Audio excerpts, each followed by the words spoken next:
ofreciendo a ti mi vida en santidad y amor.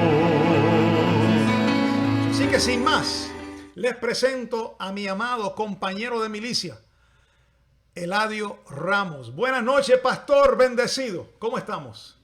Muy bendecido, Pastor Carlos, y muy bendecida toda la audiencia que se está conectando ahí en esta noche. Gozoso de nuevamente participar en un estudio más y en esta noche con el tema el cuerpo de Jesús. El cuerpo de Jesús. Pastor, este es un tema rico. Hoy estuvimos hablando un poquito y a la verdad que es uno de los temas más ricos que hay para hablar. Así que les invito que se queden en sintonía porque vamos a estar hablando del cuerpo de Jesús. Tremendo, pues ya escucharon al pastor, como habíamos dicho al principio, esto es un tema que ya habíamos traído unos meses atrás, pero hemos sentido retomar este estudio o este tema. Vamos a tocar algunos ángulos distintos, porque en verdad este es el fundamento. Jesucristo es el fundamento de nuestra fe, el fundamento del Evangelio. Y si no estamos claros con esto, entonces no sé sobre qué está fundado. No sé sobre qué estaríamos nosotros, nuestra casa y toda la iglesia fundada. Pero esto es un fundamento que hay que entender. Así que, como siempre, pastor, le voy a dar la oportunidad que nos dé una introducción a este tema. Y saludamos también a Nerio Álvarez, que está por ahí, ese ministro competente, y Tatiana. Bienvenidos a ustedes. Bien, pastor, denos la introducción, por favor. Amén. El cuerpo de Jesús es un tema muy abundante. Cuando se habla del cuerpo de Jesús, estamos hablando de la forma en que Dios, después de tantos miles de años, intimó con la raza humana. Lo hizo preparándose, como dice el primer verso que vamos a leer hoy. Preparó para sí un cuerpo, utilizó a una virgen y por obra del Espíritu Santo que hizo sombra sobre ella, él fecundó un huevo en el vientre de María. Ahí comenzó ese feto a crecer y se unió a la familia humana por primera vez. Cabe también recalcar que después de esta experiencia a Dios nadie le había visto jamás, lo dice la palabra. Por eso cuando el apóstol Pablo habla del misterio de la piedad, dice que el misterio de la piedad fue que Dios fue manifestado en carne y habla en muchas cosas y dice fue visto por los ángeles. Los ángeles nunca lo habían visto. Esa es la explicación que nos da Lucas y algunos otros escritores que dicen que cuando ese niño nació en el pesebre, dice que las huestes celestiales se unieron para adorarlo y para darle gloria porque nunca lo habían visto. Desde ese entonces han pasado 2000 años, más o menos 2000 y pico, y todavía conmemoramos esa resurrección, ese nacimiento virginal. Y oiga, las cosas que vamos a hablar son tan ricas en cuanto a ese cuerpo, el cuerpo de Jesús. Tremenda introducción y hay un verso aquí, pastor, para arrancar. Colosenses capítulo 1, verso 15. Usted mencionó algo ahorita que nadie había visto el rostro de Dios. Nadie había visto a Dios. Porque es que Dios no hay hombre que pueda verlo, ¿verdad? Con un cuerpo humano y seguir vivo.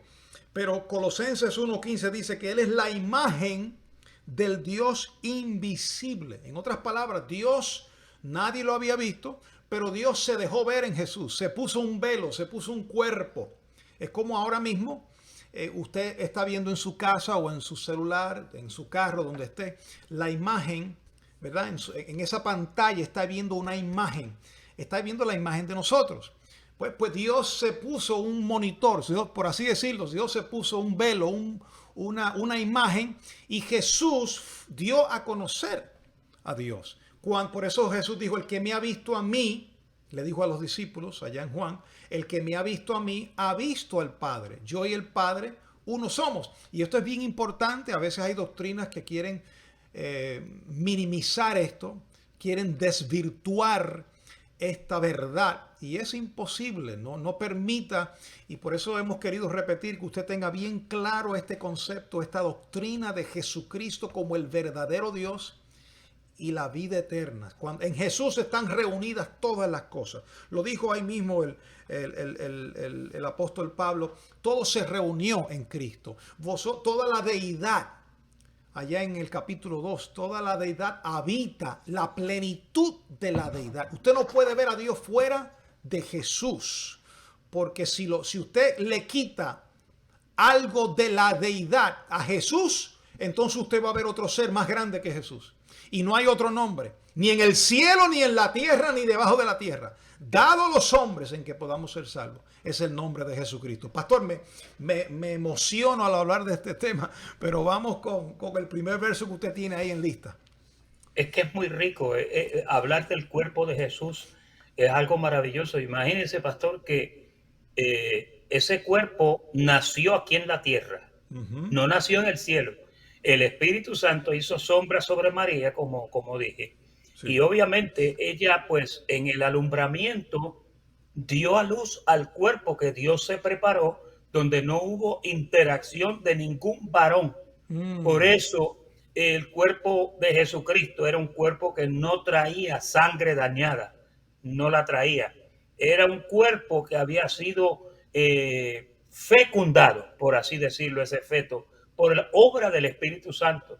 Ahora, cuando Pablo habla de esto en Gálatas 4 y 5, dice que cuando vino el cumplimiento del tiempo, Dios envió a su Hijo, nacido de mujer y nacido bajo la ley, para que redimiese a los que estaban bajo la ley, a fin de que recibiésemos la adopción de hijos.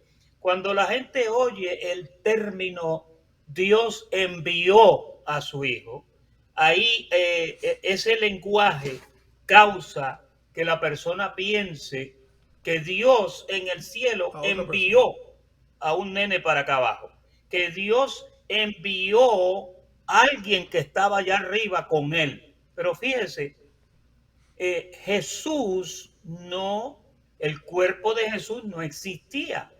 El cuerpo de Jesús se gestó en el vientre de María.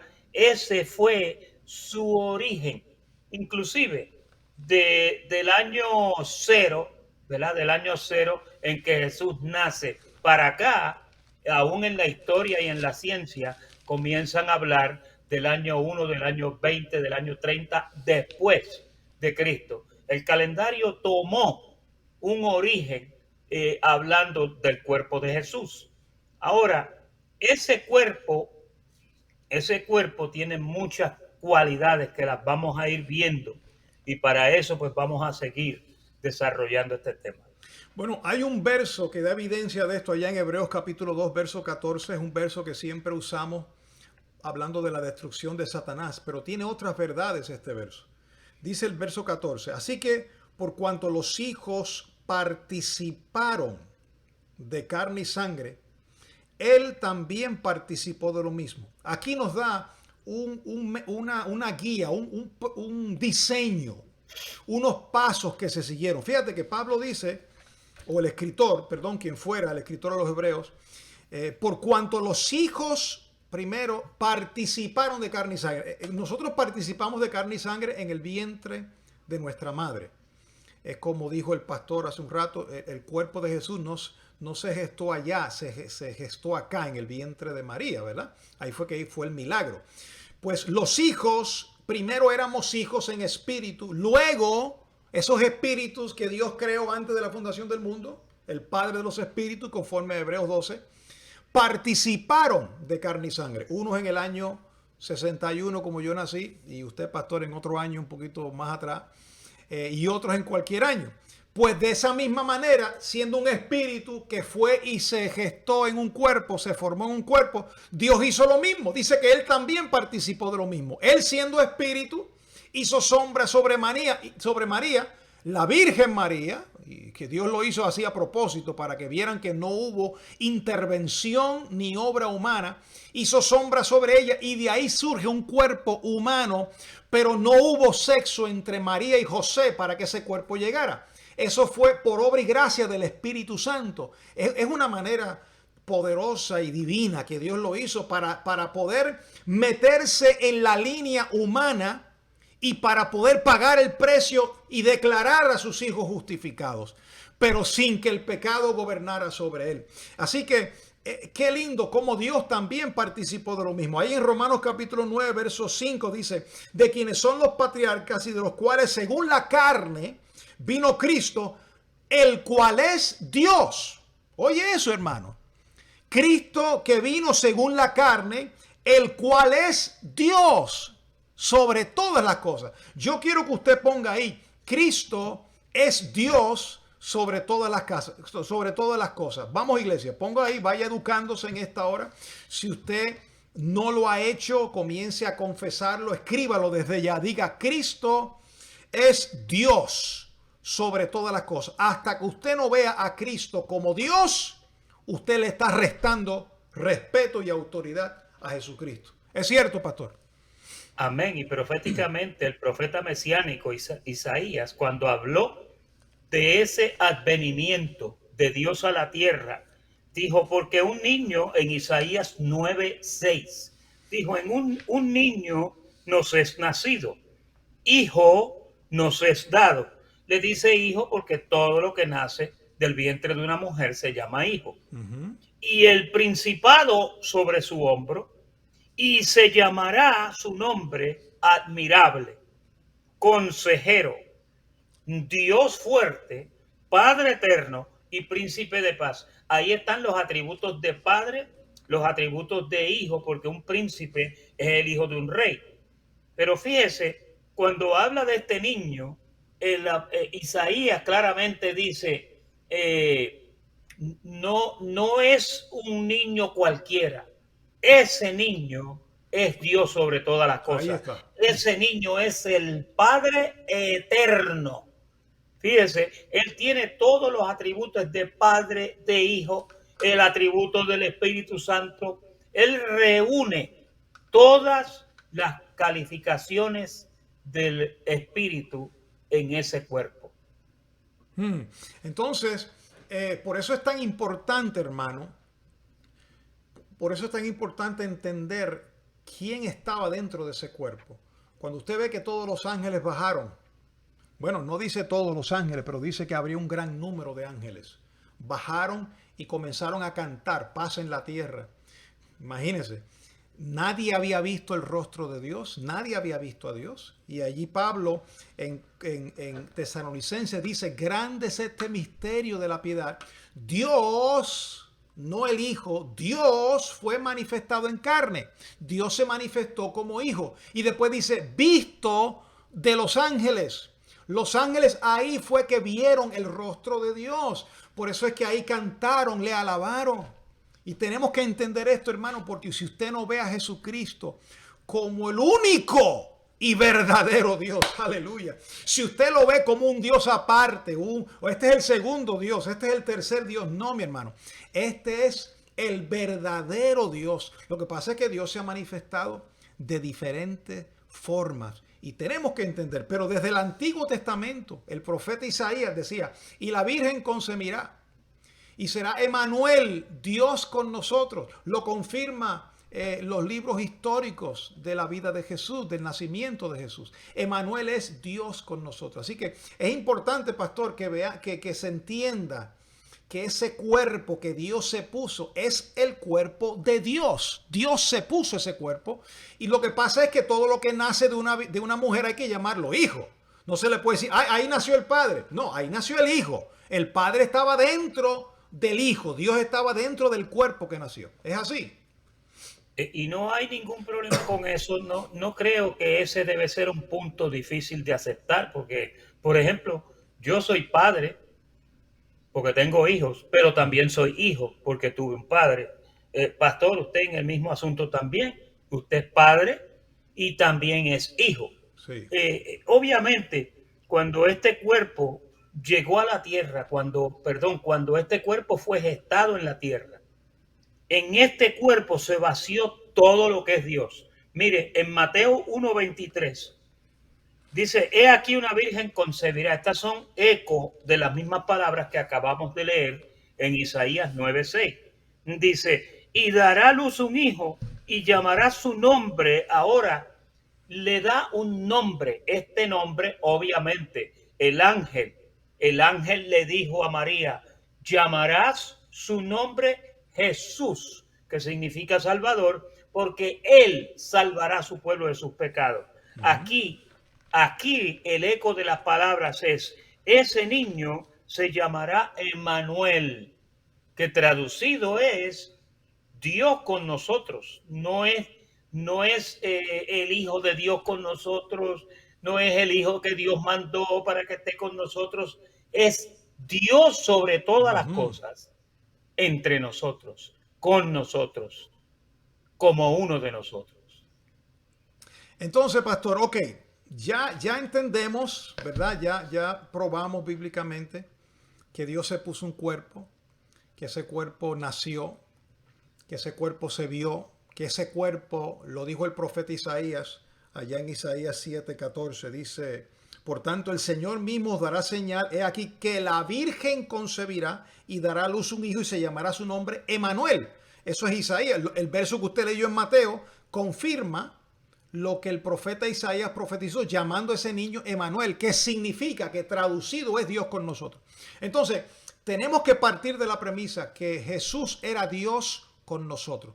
Dios sobre todas las cosas.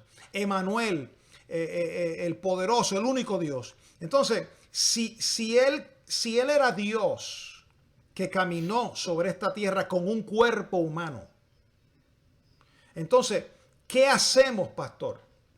¿Por qué hay un sector? Y es lo que he visto y me da dolor.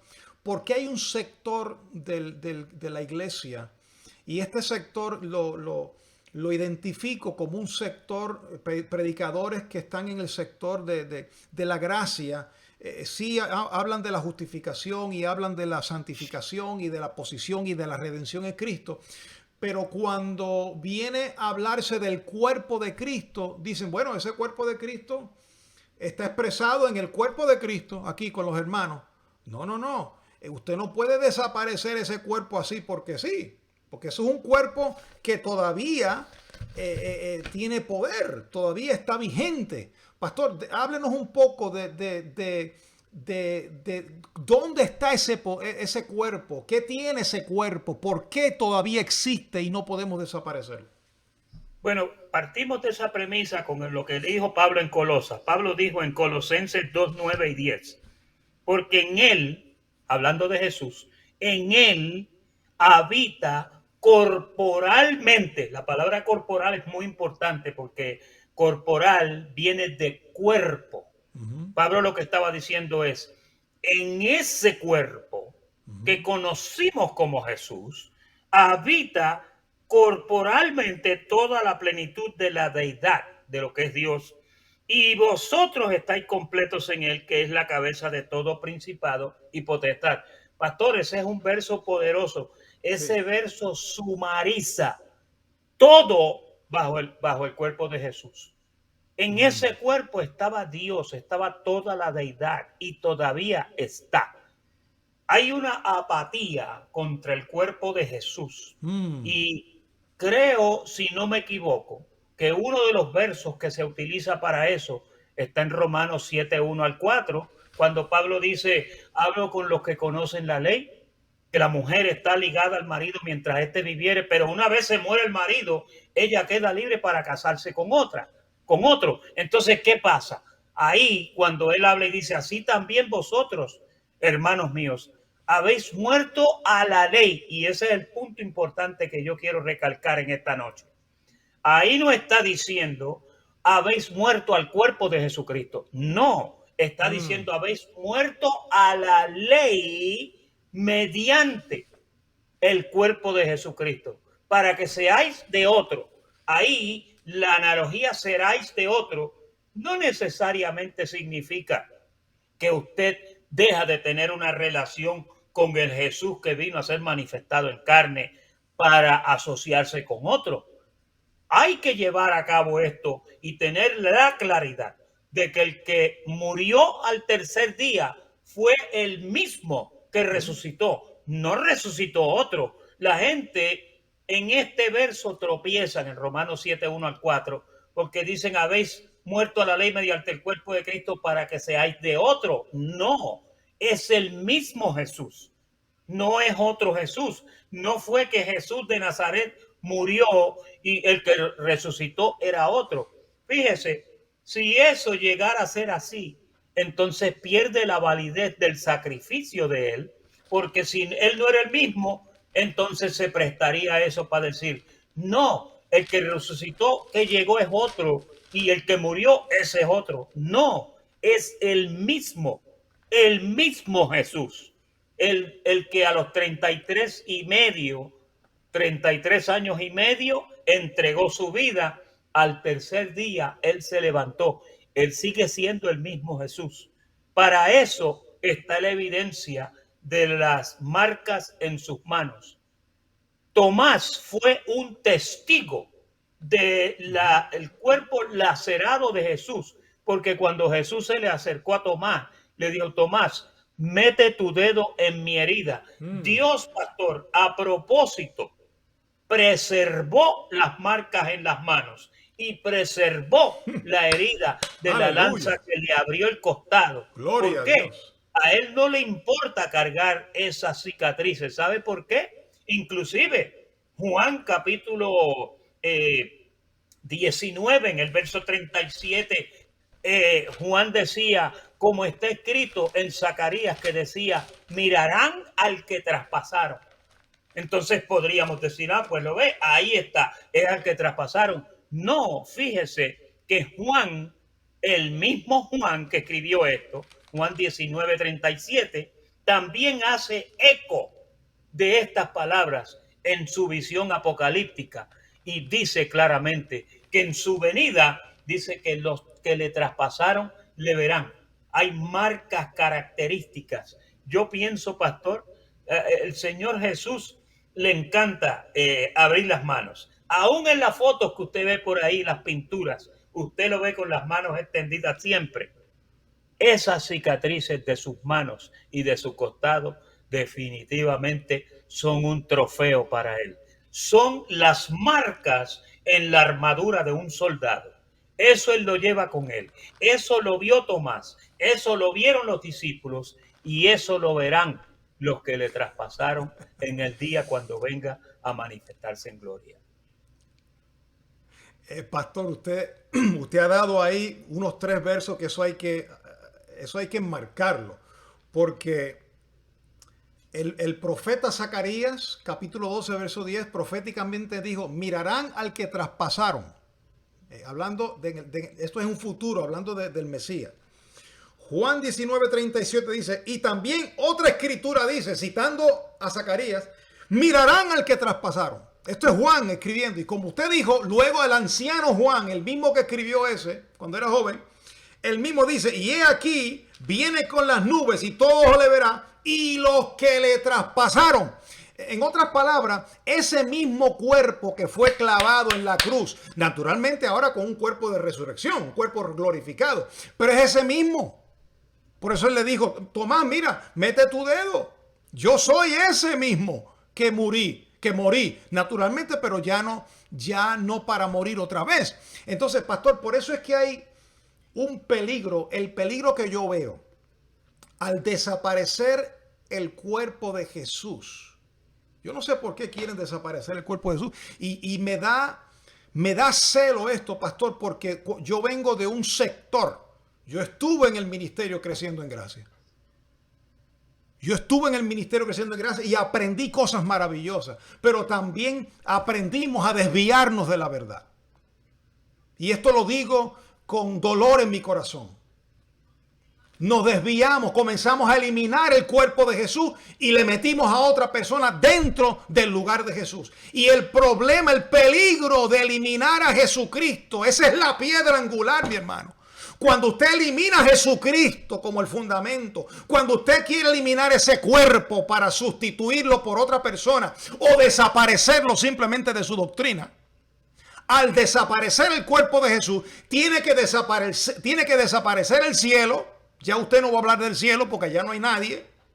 Y entonces también va a decir que ya Cristo vino porque ya no viene, como no hay cuerpo, ¿para qué venir? ¿Ven el peligro? Que una cosa te lleva a la otra. Un error te lleva a otro error.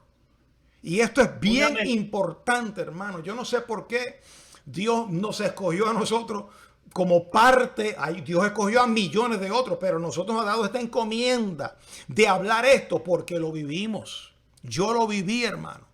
Y entonces tengo celo por esto. Y no quiero que otros caigan en semejante ejemplo de desobediencia. No elimine el cuerpo de Jesús. En él habita, no es que habitó, habita corporalmente todavía toda la plenitud de la deidad. Ese cuerpo no lo puede desaparecer. Ese cuerpo recibe alabanza. Ese cuerpo recibe adoración. Y está vivo. No solo te salvó con una sola ofrenda que hizo, sino que está vivo para interceder por ti, para ayudarte en tus necesidades. Conoce tus dolores, sabe compadecerse de ti porque fue tentado en todo, pero sin pecado. Pastor, se me monta la lengua en caja de bola, como dicen por ahí, porque me da celo con esta palabra. Bueno, cuando el apóstol Pablo le escribió la carta a los colosenses, ya Jesús habían pasado más de 50 años. Sí. Y cuando él hace esa declaración que dice en él habita presente, corporalmente toda la plenitud de Dios, estaba reconociendo en su argumento que todavía, después de la resurrección, después de la ascensión, después que la iglesia se fundó y después que se desarrollaron tantas iglesias, tanto en el aspecto o en el ambiente pedrino como en el ambiente paulino, él dice que habita toda la plenitud de la deidad de Dios. A los Efesios, en Efesios 1, 22 y 23, dijo, y sometió todas las cosas bajo sus pies y lo dio por cabeza sobre todas las cosas a la iglesia, la cual es su cuerpo, la plenitud de aquel que todo lo llena. Hay personas que utilizan este verso para decir que el cuerpo de Jesús ahora es la iglesia. No, 1000 veces no. Esto es un asunto que podría ser retórico. Fíjese, el cuerpo de Jesucristo es la iglesia que está aquí abajo, pero eso no reemplaza el cuerpo que está sentado en el trono, que se sentó en el trono. Ese cuerpo que está en el trono es el que intercede por usted y por mí. ¿Sabe por qué ese cuerpo, ese ser que está en ese cuerpo, sabe compadecerse de nuestras necesidades? Porque él recuerda, porque él vívidamente experimentó lo que es estar en un cuerpo. Y para él poder compadecerse, él tiene que compartir comunidad en ese aspecto de que él también fue hombre, de que todavía él tiene ese corazón y esa mente de todo lo que ocurrió. Pastor, es imposible que Dios, Jesús, el que está sentado en el trono, olvide su visita a la tierra y la experiencia que él tuvo aquí.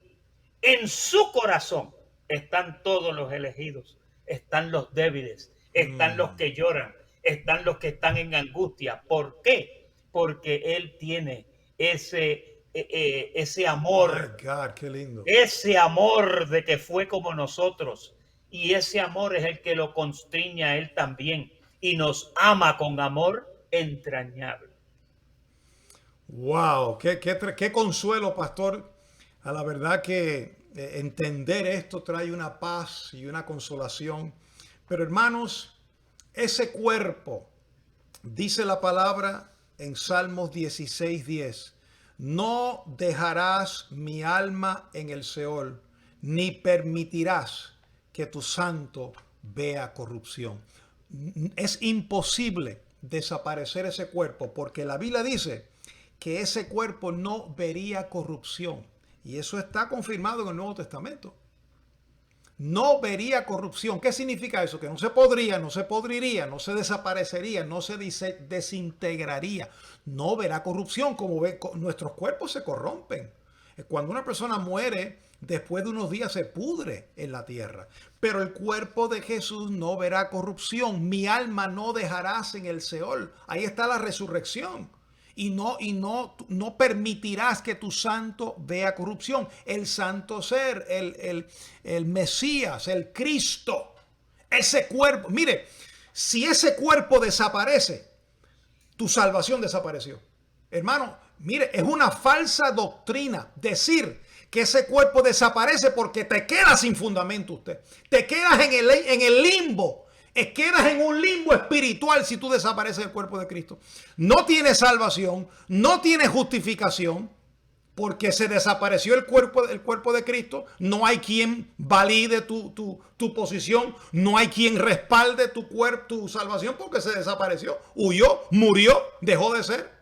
No, lo que le da vida a esto, seriedad, la diferencia entre Mahatma Gandhi, entre cualquier otro de los profetas y filósofos de esta tierra, es que nuestro Señor Jesucristo murió, pero al tercer día se levantó de entre los muertos y hoy vive para siempre y no verá corrupción. Y le veremos tal y como Él es. Bendito es su nombre, gloria a Dios. En Hebreos lo habla claramente cuando dice que Él... Dice que los sacerdotes de la antigüedad no podían continuar porque la muerte les paraba el sacerdocio.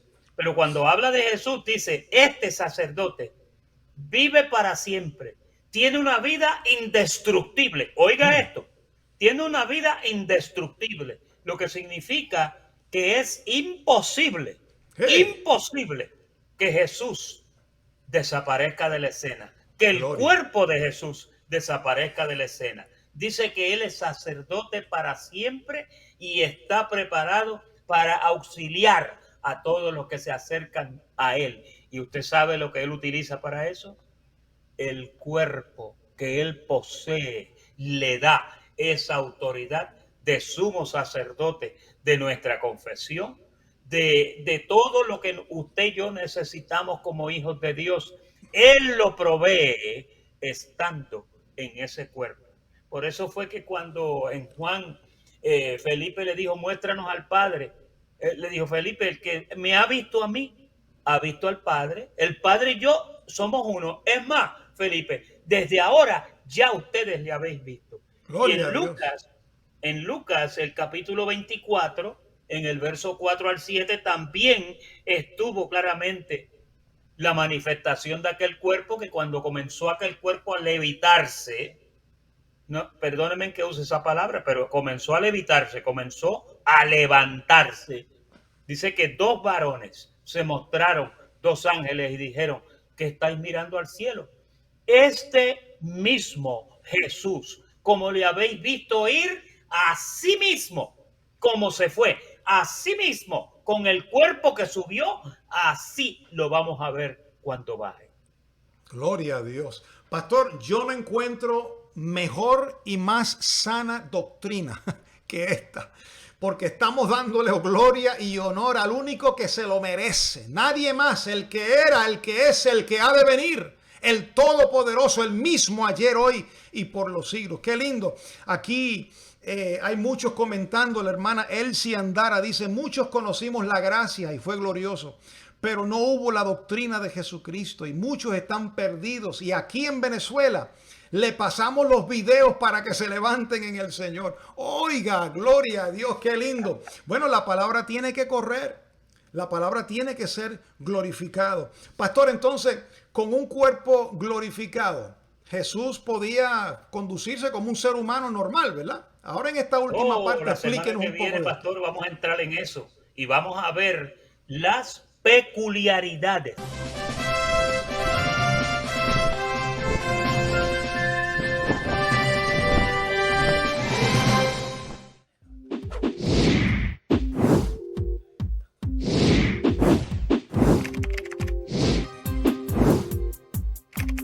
Me diste a mí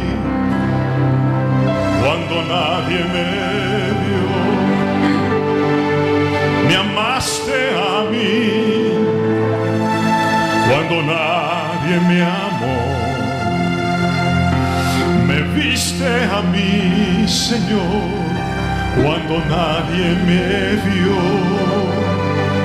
me amaste a mí cuando nadie me amó. Me viste a mí cuando nadie